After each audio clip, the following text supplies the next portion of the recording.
नमस्कार दोस्तों। तो ट्रंप के टैरिफ की न्यूज़ जो है वो आप तक पहुंच ही चुकी होगी और आपने इसको देख ही लिया होगा कि ट्रंप ने इंडिया के ऊपर 26% का टैरिफ लगा दिया, कंबोडिया के ऊपर टैरिफ लगा दिया, मतलब जिसको वो रेसिप्रोकल टैरिफ कह रहे हैं। और इस तरीके की एक पूरी इमेज वायरल हो रही है जहां पर वो टैरिफ का अपना ये पूरा प्लेट पकड़े हुए हैं रेसिप्रोकल टैरिफ का, और सारी कंट्रीज़ और उनके आगे कितना टैरिफ उनके ऊपर लगाया गया है वो काफ़ी ज़्यादा वायरल भी हो रहा है। और आपने जगह जगह पर वो न्यूज़ देख ही ली होगी, ट्रंप ने टैरिफ लगा दिया, ट्रंप ने टैरिफ लगा दिया। लेकिन इस वीडियो के अंदर हम सुपरफिशियली कुछ बात नहीं करने वाले हैं। ये बात नहीं करने वाले हैं कि इतना टैरिफ किस पे लगा दिया या इतना टैरिफ उस कंट्री पे लगा दिया, वो उससे कोई मतलब भी नहीं है। लेकिन इस टैरिफ को लगाने के बाद उसका इम्पैक्ट ग्लोबल ट्रेड के ऊपर कैसे आएगा, सबसे इंपॉर्टेंट चीज़ वो है। तो इस वीडियो को आप थोड़ा सा इत्मीनान से डिटेल में सुन लीजिएगा, क्योंकि हम डिस्कशन करने वाले हैं इम्पैक्ट के ऊपर कि इसका ग्लोबल ट्रेड के ऊपर क्या इम्पैक्ट होगा, इंडिया के ऊपर इसका क्या इम्पैक्ट होगा, और यूएस के ऊपर कहीं ये पूरा प्लान बैकफायर कर सकता है यूएस के ऊपर, वो डिटेल में डिस्कस करेंगे। और अगर हमें बचना है, इंडिया को बचना है, या मतलब ग्लोबल इकोनॉमी को बचना है यूएस के इस बेकार से डिसीजन से, इस रेसिप्रोकल टैरिफ के डिसीजन से, तो वो कैसे बच सकती है वो भी इस वीडियो में हम काफ़ी डिटेल में डिस्कस करने वाले हैं। तो एक अपना पूरा डिटेल्ड वीडियो है जहाँ पर एक एक चीज़ यूएस का जो रेसिप्रोकल टैरिफ लगाया उससे सारी चीज़ें, उससे रिलेशन में सब कुछ डिटेल में डिस्कस यहाँ पर किया जाएगा। इंडिया के साथ एक्चुअल में ट्रंप को प्रॉब्लम क्या है जो उन्होंने रेसिप्रोकल टैरिफ लगाया। ट्रंप तो बहुत अच्छा रिलेशन रखते थे भारत से, फिर ऐसा क्या हो गया कि उन्होंने ऐसा कर दिया। तो सबके साथ उन्होंने यही किया है। अभी आपको डिटेल में वो सारी चीज़ें समझ में यहाँ पर आ जाएंगी। अब वीडियो में आगे जाने से पहले एक छोटी सी अनाउंसमेंट अनअकैडमी टीम की तरफ से कि अनअकैडमी का बिगिनर्स लर्निंग फेस्टिवल यहाँ पर अनअकैडमी लेकर के आ रहा है, जो कि 4 से 6 अप्रैल को होने वाला है। और इस बिगिनर्स लर्निंग फेस्टिवल में हम फंडामेंटल्स कवर करेंगे, अट्रैक्टिव पोल्स होंगी यहाँ पर आपके लिए, और उसके साथ साथ आपका doubt then and there class में ही क्लियर कर दिया जाएगा। और इसके साथ आप अमेजिंग रिवॉर्ड्स भी जीत सकते हो। तो फ्री यूपीएससी क्लासेस की है, फ्री ऑफ कॉस्ट है ये, इसको आप जरूर से ज्वाइन कर लीजिए, डिस्क्रिप्शन में इसकी लिंक है। अब अपना डिस्कशन स्टार्ट करते हैं। तो डोनाल्ड ट्रंप ने कल यानी कि अप्रैल 2 को रेसिप्रोकल टैरिफ्स लगा दिए, अनाउंस किए, और उसको मनाया लिबरेशन डे की तरह। और उनका बेसिकली कहना यह था कि यूएस ने इतने सालों तक, इतने समय तक, मतलब उनका जो पूरा एजेंडा है कि यूएस को दोबारा ग्रेड बनाना है, कहीं वो ग्रेड बनाने के चक्कर में ग्रेट डिप्रेशन में ना लेके चले जाएं यूएस को, वो एक बहुत बड़ा सवाल है। अभी थोड़ी देर में आपको समझ में आ जाएगा मैं ऐसा क्यों कह रहा हूँ। अब देखिए, यूएस को टैरिफ, रेसिप्रोकल टैरिफ लगाने की ज़रूरत क्यों आन पड़ी वो समझना बहुत ज़रूरी है। तो ट्रंप और ट्रंप एडमिनिस्ट्रेशन का ये मानना है कि अभी यूएस का जो ट्रेड डेफिसिट है वो 1.2 ट्रिलियन डॉलर्स का है। अब ट्रेड डेफिसिट का मतलब अगर आपको सिंपली समझना है तो आप ये समझ लीजिए, देखिए ये माइनस में जब आप देखेंगे ना, इसमें दो तरीके के फिगर होते हैं। एक तो माइनस में होता है, माइनस कुछ कुछ नंबर होगा यहाँ पर, -0012 कुछ भी नंबर लिख लो, और एक होता है प्लस में।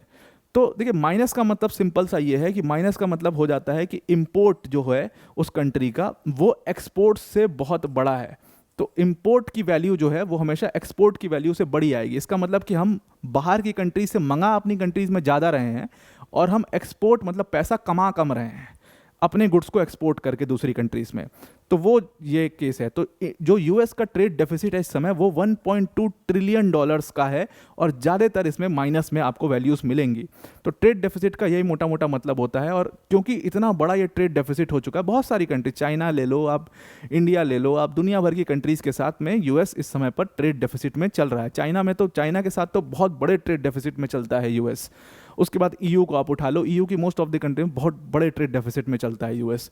तो इस, क्योंकि ये नंबर इतना बड़ा हो चुका है, 1.2 ट्रिलियन डॉलर्स हो चुका है, इसलिए डोनाल्ड ट्रंप के और उनके एडमिनिस्ट्रेशन ने डिसीजन लिया कि भाई काम करते हैं, हम रेसिप्रोकल टैरिफ्स लगाते हैं सारी कंट्रीज़ के ऊपर, और फिर उससे हम, ताकि हम ये चीज़ जो ट्रेड डेफिसिट है अपना उसको कम कर सकें, और हमारा जो डोमेस्टिक पूरा मार्केट है उसको हम स्ट्रेंथन कर सकें, अपने यहाँ के जो मैन्युफैक्चरर्स हैं उनको हम स्ट्रेंथन कर सकें। ये पूरा एजेंडा है रेसिप्रोकल टैरिफ को लगाने का। अब किया क्या उन्होंने, अब देखिए 2 सेट ऑफ टैरिफ यहाँ पर उन्होंने लगाए हैं।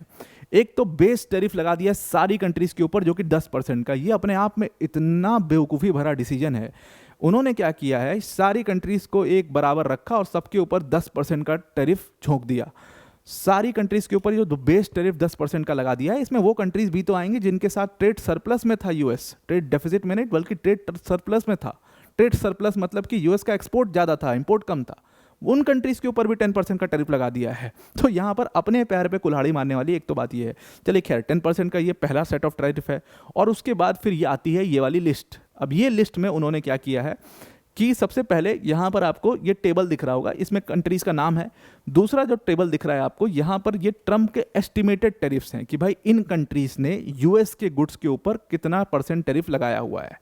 और उसके बाद उसके रेसिप्रोकल टेरिफ्स हम कितना लगा रहे हैं, और फिर यहाँ पर आपको ट्रेड डेफिसिट जो भी मैं कह रहा था थोड़ी देर पहले उसकी वैल्यू दिख रही है, और उसके बाद पर कैपिटा इनकम कंट्रीज़ की आपको यहाँ पर नज़र आ रही है।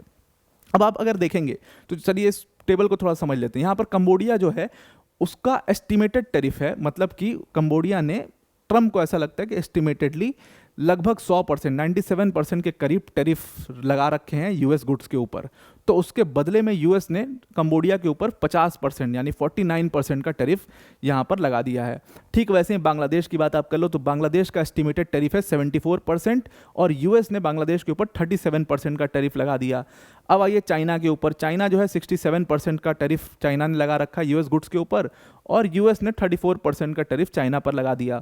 अब आइए इंडिया के ऊपर। इंडिया ने लगभग 52% का टैरिफ लगा रखा है यूएस गुड्स पर, उसके रेसिप्रोकल यूएस ने 26% का टैरिफ आपको यहाँ पर लगा दिया है इंडिया के ऊपर, इंडिया के गुड्स के ऊपर। अब नीचे अगर आप देखोगे ध्यान से तो ये यूके है, ब्राज़ील है, सिंगापुर है, चिली है, ऑस्ट्रेलिया है, टर्की है, कोलंबिया है। इन सब के ऊपर एक लाइन से 10% का एस्टिमेटेड था और 10% का टैरिफ इन्होंने लगा दिया है इसके ऊपर, बेस टैरिफ जो मैं अब थोड़ी देर पहले कह रहा था। अब देखिए ये जो 10% वाला आपको गेम दिख रहा है इसका सिंपल सा है। देखिए यहाँ पर जो सारी वैल्यूज़ हैं ये मोस्ट ऑफ द वैल्यूज़ आपको जो यूके के साथ दिख रही हैं, ब्राज़ील के साथ दिख रही हैं और सिंगापुर के साथ दिख रही है, प्लस में है। मतलब कि यहाँ पर यूएस जो है फ़ायदे में था, यहाँ पर यूएस का एक्सपोर्ट बड़ा था, इंपोर्ट कम था इन कंट्रीज से। तो मतलब यूएस इसमें ट्रेड सरप्लस में था। ट्रेड सरप्लस में होने के बावजूद इन्होंने यहाँ पर 10% का टैरिफ यूके, ब्राज़ील जैसी कंट्रीज़ पर भी लगा दिया है, और इसीलिए कहा जा रहा है रेसिप्रोकल टैरिफ बहुत ज़्यादा अनरीजनेबल है, मतलब बिना दिमाग के काम किया गया है यहाँ पर। तो ये आपको एक पहला एग्जाम्पल दिखा अनरीजनेबलनेस का। अब दूसरा एग्जाम्पल देखते हैं अनरीजनेबलनेस का। अब देखिए कंबोडिया को, जैसे मैंने आपको दिखाया, कंबोडिया के ऊपर इन्होंने टैरिफ लगाया। अब कंबोडिया का आप पर कैपिटा इनकम भी तो देखो। कंबोडिया का अगर आप पर कैपिटा इनकम देखोगे वो $2950 के करीब पहुंचता है, और उस कंट्री पर आपने लगभग 50% का टैरिफ लगा दिया है। कंबोडिया आपके ट्रेड डेफिसिट में कितना कंट्रीब्यूट कर, क्या क्या मंगाते ही हो आप कंबोडिया से, है ना? बहुत बड़ा सवाल है कि आप मंगाते ही क्या हो। तो कंबोडिया आपके ट्रेड डेफिसिट में सिर्फ 1% का कंट्रीब्यूशन करता है, उस कंबोडिया पर आपने 50% का टैरिफ लगा दिया। उसके बाद आप बात कर लीजिए दूसरी कंट्री बांग्लादेश की बात कर लीजिए। बांग्लादेश का तो जो पर कैपिटा इनकम है वो और कम है, वो $2700 के करीब है। उस बांग्लादेश से आप मंगाते ही क्या, वो बांग्लादेश आपके ट्रेड डेफिसिट में कंट्रीब्यूट कितना करता है, सिर्फ और सिर्फ आधा परसेंट, 0.5% कंट्रीब्यूट करता है। उस कंबोडिया और बांग्लादेश के ऊपर आपने इतने बड़े, मतलब बांग्लादेश के ऊपर 37% टैरिफ और कंबोडिया के ऊपर 50% टैरिफ। वैसे ही वियतनाम के साथ भी बेचारे के साथ गलती हुई है, 46% टैरिफ वियतनाम के ऊपर यहाँ पर उन्होंने लगा दिया है। तो ये हालत है, ये रीजनेबलनेस है इनकी। और वहीं जो बड़ी कंट्रीज़ हैं, जो बिग फिशेस हैं, जो कि आपके ट्रेड डेफिसिट में एक्चुअली कंट्रीब्यूट करती हैं, जैसे चाइना का सबसे बड़ा एग्जांपल है। चाइना जो है वो यूएस का जो पूरा ट्रेड डेफिसिट का भी पूरा फिगर दिखाया था मैंने $1.6 ट्रिलियन का, उसमें 25% टोटल चाइना अकेले कंट्रीब्यूट करता है। मतलब चाइना से इतना ज़्यादा गुड्स यूएस में जाते हैं और उसका डेफिसिट इतना बड़ा है। उस चाइना को आपने कम टैरिफ लगाया। वहीं ईयू की बात कर लीजिए, ईयू का पर कैपिटा इनकम भी हाई है, और ईयू जो है वो ऑलमोस्ट 20% कंट्रीब्यूट करता है यूएस के ट्रेड डेफिसिट में। उस चाइना और ईयू की कंट्रीज़ के ऊपर 34% और 20% का टैरिफ सिर्फ लगाया गया है यहाँ पर यूएस द्वारा। तो ये अपने आप में एक बहुत बड़ा गवाह है अनरीजनेबलनेस का। ये एक तो जो बड़ी छोटी, मतलब पर कैपिटा इनकम जिन कंट्रीज़ का बहुत कम है, उनके ऊपर आपने इतना टैरिफ थोप रखा है, और जो कंट्रीज़ एक्चुअल में आपके ट्रेड डेफिसिट में कंट्रीब्यूट कर रही हैं उनके ऊपर आपने छोटा छोटा टैरिफ डाल रखा है, क्योंकि आपको भी पता है आपकी इकॉनमी पूरी तरीके से क्रिपल हो जाएगी अगर इनके ऊपर आप डाल दोगे ज़्यादा टैरिफ। तो वो साफ यहाँ पर बायसनेस दिखाई दे रही है। उनको भी समझ में आ रहा है कि गड़बड़ हो गया है। अब इंडिया के केस में क्या हुआ है, इंडिया से प्रॉब्लम कहाँ पर फंस गई? तो इंडिया के ऊपर 26% का टैरिफ रेट इन्होंने लगा दिया है। इसका मतलब साफ है कि इंडिया के गुड्स के ऊपर जब इन्होंने टैरिफ लगाया है तो इंडिया के गुड्स अब महंगे बिकेंगे यूएस में, और इससे क्या होगा, बिजनेस में कमी होगी। जो कम गुड्स, पहले अगर 100 जा रहे थे, कोई गुड है वो 100 जा रहा था, तो अब 50 ही जा पाएगा, या 20 ही जा पाएगा, 25 ही जा पाएगा। तो बिजनेस में कमी होगी और वहाँ के जो डोमेस्टिक मैन्युफैक्चरर्स हैं उनको मौका मिलेगा, वहाँ की जो डोमेस्टिक इंडस्ट्रीज़ हैं उनको मौका मिलेगा। वैसे ही चाइना के साथ होगा भाई, मतलब एशियन मार्केट के साथ। एशिया बहुत लेबर इंटेंसिव मार्केट है ना, बहुत लेबर सस्ता है यहाँ पर, बहुत सारे इन्वायरमेंटल नॉर्म्स को ध्यान में रखना नहीं पड़ता है। सारी चीज़ें हैं, जैसे बांग्लादेश हो गया, इंडिया हो गया, चाइना हो गया, वियतनाम हो गया, थाईलैंड हो गया, ये सब कंट्रीज़ में बहुत ज़्यादा दिक्कत नहीं है। तो बहुत ह्यूज अमाउंट में जो चीज़ें हैं वो मैन्युफैक्चर होती हैं और फिर यूरोपियन मार्केट में और यूएस में जाती हैं और सस्ते रेटों पर बिकती हैं। पर यूएस में डिफरेंट है, लेबर लॉज बहुत स्ट्रिक्ट हैं, लेबर बहुत महंगा है, इन्वायरमेंटल लॉज बहुत स्ट्रिक्ट हैं, तो पैसा बढ़ जाता है, पैसा ज़्यादा लग जाता है। कोई एक चीज़ को बनाने में अगर इंडिया में 10 रुपये लग रहे हैं तो यूएस में 100 रुपये लग रहा है। ये एक बहुत बड़ा प्रॉब्लम है यूएस का। तो लेबर इंटेंसिव मार्केट से लड़ने के लिए डोनाल्ड ट्रंप ने बेसिकली ये रेसिप्रोकल टैरिफ लेकर के आए हैं। अब इंडिया के ऊपर उन्होंने 26% यहाँ पर टैरिफ लगा दिया है। तो सवाल ये खड़ा होता है तो इंडिया से प्रॉब्लम क्या है? तो प्रॉब्लम उन्होंने स्पेसिफाई की, क्या क्या की पॉइंट्स उन्होंने बोले हैं अपनी स्पीच में, वो आप सुनिएगा। अब देखिए होता क्या है ना, सबसे पहले एक आप वो चीज़ समझ लीजिए, वर्ल्ड ट्रेड ऑर्गेनाइजेशन का एक होता है बाउंड टैरिफ रेट। अब ये बाउंड टैरिफ रेट क्या होता है? ये एक रेंज होती है कि इस परसेंट से इतने परसेंट टैरिफ से इतने परसेंट टैरिफ तक मैक्सिमम आप लगा सकते हो किसी गुड्स के ऊपर। तो अगर आपका जो बाउंड टैरिफ रेट का लास्ट परसेंटेज है उसके आगे आप नहीं जा सकते हो। That is the rule of World Trade Organization. तो एग्रीकल्चरल प्रोडक्ट्स के ऊपर जो बाउंड टैरिफ रेट है वर्ल्ड ट्रेड ऑर्गेनाइजेशन का इंडिया के लिए, वो है 113% से 300%। अब डोनाल्ड ट्रंप को इससे ही प्रॉब्लम है। उन्होंने कहा कि जो 113 से 300% का पूरा इतना बड़ा रेंज इंडिया को दिया गया है, इतना वाइड रेंज है, और इसका पूरा फ़ायदा इंडिया उठाता है क्योंकि इतनी फ्लेक्सिबिलिटी दी गई है। मतलब इतना ज़्यादा गैप है इन दोनों नंबर्स के बीच में कि इंडिया लगातार अपने टैरिफ रेट्स को बढ़ाते चला जाता है और धीरे धीरे बढ़ाते बढ़ाते आज की डेट में ये हो चुका है कि यूएस को काफ़ी नुकसान होता है उससे। उन्होंने एग्जाम्पल दिया उसका, उन्होंने एग्जाम्पल दिया 2019-20 के बजट का। उन्होंने कहा 2019-20 के बजट में इंडिया ने बिना नोटिस दिए, बिना पब्लिक कंसल्टेशन के अपने टैरिफ 70 प्रोडक्ट्स के ऊपर बढ़ा दिए। उसके बाद 2020-21 में उन्होंने सेम काम किया, 21 प्रोडक्ट कैटेगरीज में उन्होंने अपने टैरिफ रेट्स को बढ़ा दिए। फिर अगले बजट में 2021-22 में फिर उन्होंने यही काम किया कि इंपोर्टेड हेडफोन्स के ऊपर, लाउड स्पीकर के ऊपर, स्मार्ट मीटर्स के ऊपर, पावर डिस्ट्रीब्यूशन कंपनीज के ऊपर उन्होंने अपने टैरिफ रेट्स को बढ़ा दिया। अब इससे क्या हुआ कि स्टार्टिंग में ये पूरा जो टैरिफ रेट है 2014 से ही शुरू हुआ और लगातार, मतलब 2014 में नई सरकार आई और लगातार ये टैरिफ लगते गए। टेलीकम्युनिकेशंस पे शुरू किया और फिर उसके बाद लगते गए सारे सेक्टर्स पे एक तरीके से इन्होंने टैरिफ रेट को बढ़ाते चले गए। और आज की डेट में ये है कि इसका नुकसान जो है वो यूएस को काफ़ी ज़्यादा झेलना पड़ता है। दूसरी चीज़ इन्होंने कही कि इंडिया का जो पूरा प्रोसेस है टैरिफ लगाने का, उससे भी मुझे दिक्कत है। दिक्कत क्या है? अब इंडिया कैसे टैरिफ लगाता है, अनाउंस कैसे करता है? तो बजट हमारा आता है, उसमें हम अनाउंस करते हैं और फिर उसको एडहॉक बेसिस पर मॉडिफाई करते रहते हैं, गजट ऑफ इंडिया में मॉडिफिकेशंस करके, चेंज करके, नोटिफिकेशंस के थ्रू। तो वहाँ पर नोटिफिकेशंस के थ्रू उसको हम अनाउंस करते, उसको हम चेंज मॉडिफाई करते रहते हैं। ये इंडिया का जो पूरा प्रोसेस है, उनको लगता है कि ये बहुत मतलब ट्रांसपेरेंसी नहीं है इस पूरे प्रोसेस में, और एक पब्लिक नोटिस होना चाहिए और एक कंसल्टेशन, पब्लिक कंसल्टेशन भी होना चाहिए, तब जाकर के टैरिफ इनको इम्पोज करना चाहिए। इंडिया के साथ ये प्रॉब्लम था, इसलिए इन्होंने इंडिया के ऊपर 26% का टैरिफ यहाँ पर लगा दिया है। अब सबसे इन सारी पूरी डिस्कशन जितनी अभी हमने की है उसका मतलब क्रक्स क्या है, उसको आप क्या लेकर के जा सकते हो, उससे होगा क्या? इम्पैक्ट के ऊपर आते हैं जल्दी से। तो देखो इम्पैक्ट इसका सिंपल है बहुत। एक समय था 1930 का, जब ग्रेट डिप्रेशन का समय सुना होगा आपने, और ये ग्रेट डिप्रेशन 1930 का हुआ क्यों था, ये रीज़न अगर आपको पता हो तो एक एक्ट आया था जिसको स्मूथ हाउली एक्ट कहते हैं, सो कॉल्ड स्मूथ हाउली एक्ट। अब ये क्या होता है कि ग्रेट डिप्रेशन का जो पूरी कहानी है उसमें यही होता है कि जो डोमेस्टिक फार्मर्स थे, जो डोमेस्टिक इंडस्ट्रीज़ थी, उनको स्ट्रेंथन करने के लिए काम किया गया था, इसी तरीके का काम किया गया था, और वो पूरी तरीके से प्लान बैकफायर कर गया। पूरी ग्लोबल इकॉनमी के ऊपर उसका बहुत बड़ा इम्पैक्ट पड़ा और यूएस के ऊपर तो बहुत ही बड़ा इम्पैक्ट उसका पड़ा था। तो ये ग्रेट डिप्रेशन का समय दोबारा यूएस को देखना पड़ सकता है, क्योंकि ये इतने गलत तरीके से रेसिप्रोकल टैरिफ्स जो लगाए गए हैं, इतने अनरीजनेबल तरीके से लगाए गए हैं कि इसका इम्पैक्ट यूएस को बहुत बड़ा इम्पैक्ट झेलना पड़ सकता है। और झेलना क्या पड़ सकता है, वापस से डिप्रेशन की सिचुएशन आ सकती है। अभी हम समझेंगे कैसे आ सकती है, इम्पैक्ट और डिटेल में देखेंगे तो। और ऊपर से जो यूएस के ट्रेजरी सेक्रेटरी हैं स्कॉट बेसेंट, उन्होंने यहाँ पर धमकी भी दे डाली। धमकी उन्होंने ये दे डाली कि अगर कोई भी कंट्रीज़ जो हैं वो रिएक्ट या रिटेलिएट करने की कोशिश करेंगी इस पर, तो इसका इम्पैक्ट बहुत बड़ा हो सकता है और ये टैरिफ को और बढ़ाया जा सकता है। तो भाई ध्यान रखना, इसको आप रिएक्ट या रिटेलिएट मत करना। अब कंट्रीज रिएक्ट करेंगी या रिटेलिएट करेंगी वो अभी आपको कुछ दिनों में पता लग जाएगा, लेकिन अगर मान लो वो नहीं भी रिटेलिएट करती है तो क्या होगा, इम्पैक्ट समझने की कोशिश करते हैं हर तरीके से। अब देखो सबसे पहले तो ये पूरी तरीके से प्लान बैकफायर करेगा यूएस के ऊपर ही, सबसे पहला इम्पैक्ट तो यूएस के ऊपर ही आएगा। मतलब जो कहते हैं ना कि दिया हर जगह रोशनी कर देता है और अपने नीचे ही अंधेरा रहता है, उसके नीचे ही अंधेरा होता है। यूएस के साथ वही होने वाला है कि वो हर जगह तो रोशनी कर दिया, लेकिन अपने नीचे उन्होंने पूरा अंधेरा कर दिया है। वो डिप्रेशन का एकदम सिचुएशन हो गया है। क्यों? आप एक चीज़ मान लीजिए कि अगर कोई कंट्री रिटेलिएट नहीं भी करती है, कोई कंट्री अगर रिटेलिएट नहीं भी करती है तो क्या होगा? तो ये होगा, तब भी क्या होगा कि क्योंकि टैरिफ तो लगा ही दिया है, 9 अप्रैल से ये लागू हो जाएगा, और 9 अप्रैल से जब ये टैरिफ्स लागू हो जाएंगे तो क्या होगा? जैसे मैं भी आपको थोड़ी देर पहले समझा रहा था, बिजनेस में कमी आएगी ना।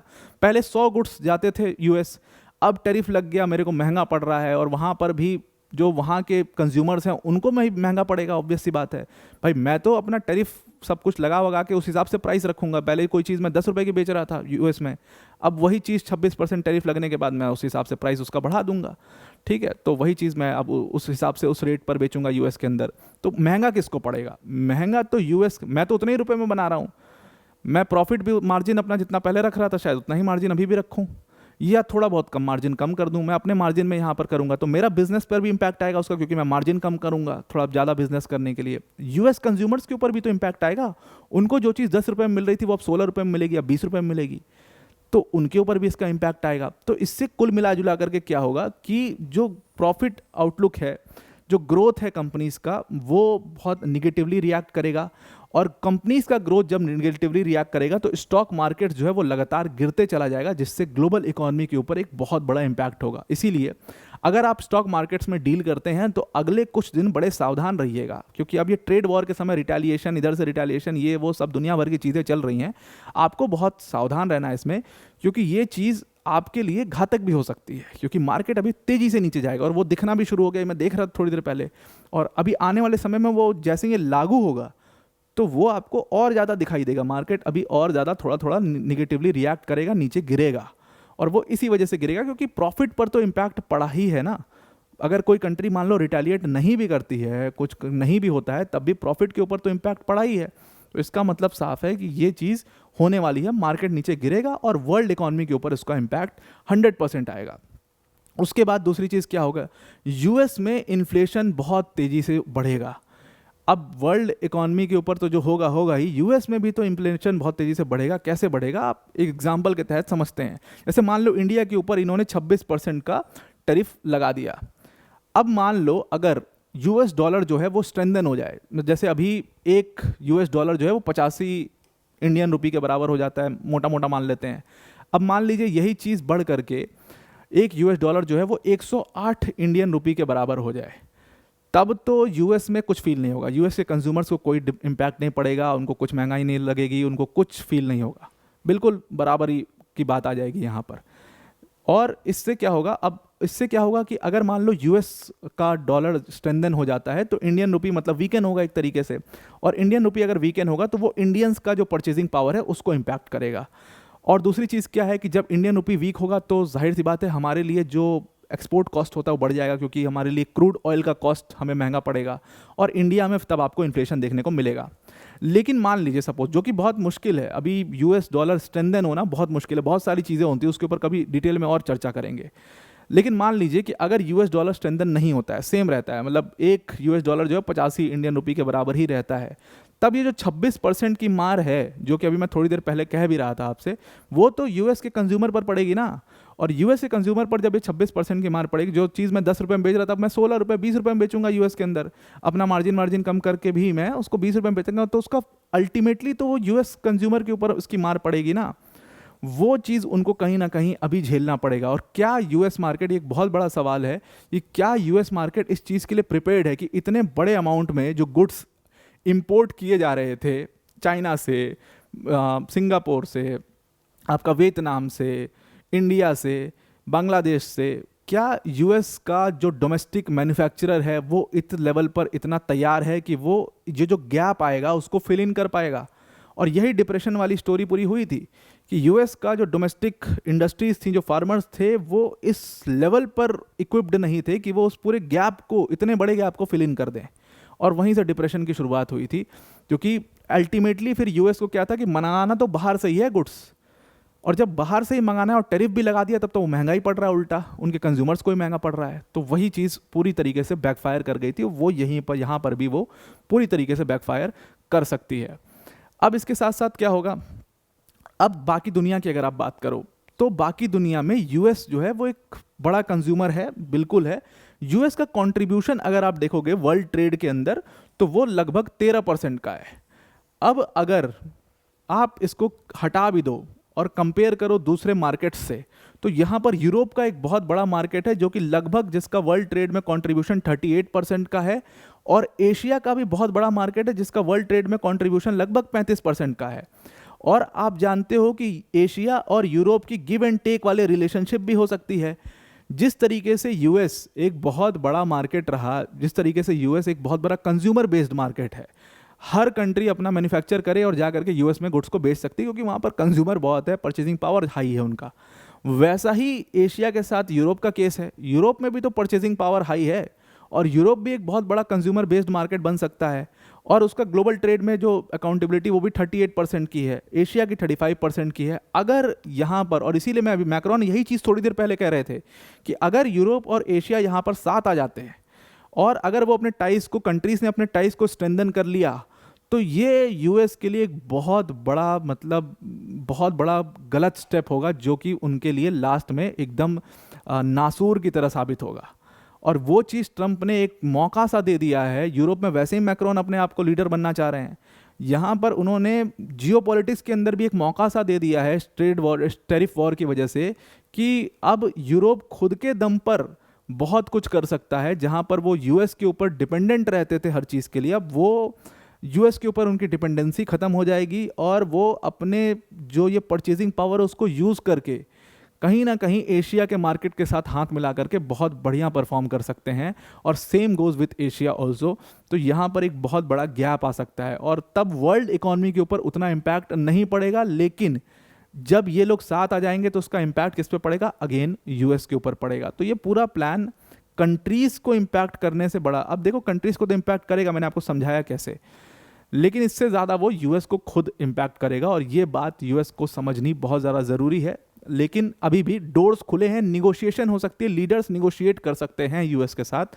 ये बात भी जो ट्रेजरी सेक्रेटरी हैं उन्होंने इस बात को कह दिया है। तो आई होप आपको पूरा आर्टिकल समझ में आ गया होगा। वीडियो को एंड करने से पहले अनअकैडमी टीम की तरफ से एक बहुत बड़ी अनाउंसमेंट, एक अनअकैडमी आपके लिए लेकर के आ रहा है, अनअकैडमी का बिगिनर्स लर्निंग फेस्टिवल। और ये जो बिगिनर्स लर्निंग फेस्टिवल है ये 4 अप्रैल से 6 अप्रैल तक होगा। इसमें मैं भी क्लासेस लूँगा आपकी, जिसमें हम यूपीएससी की फ्री क्लासेस आपको देंगे और फंडामेंटल्स आपके कवर करेंगे। इसमें इंटरैक्टिव पोल्स होंगे और इसके साथ आपके डाउट्स भी क्लियर किए जाएंगे और इसमें आप अमेजिंग रिवॉर्ड्स भी जीत सकते हो। फ्री ऑफ कॉस्ट इसका रजिस्ट्रेशन है, डिस्क्रिप्शन में इसकी लिंक है, उस लिंक पर क्लिक करके इसको ज़रूर से आप रजिस्टर करिए।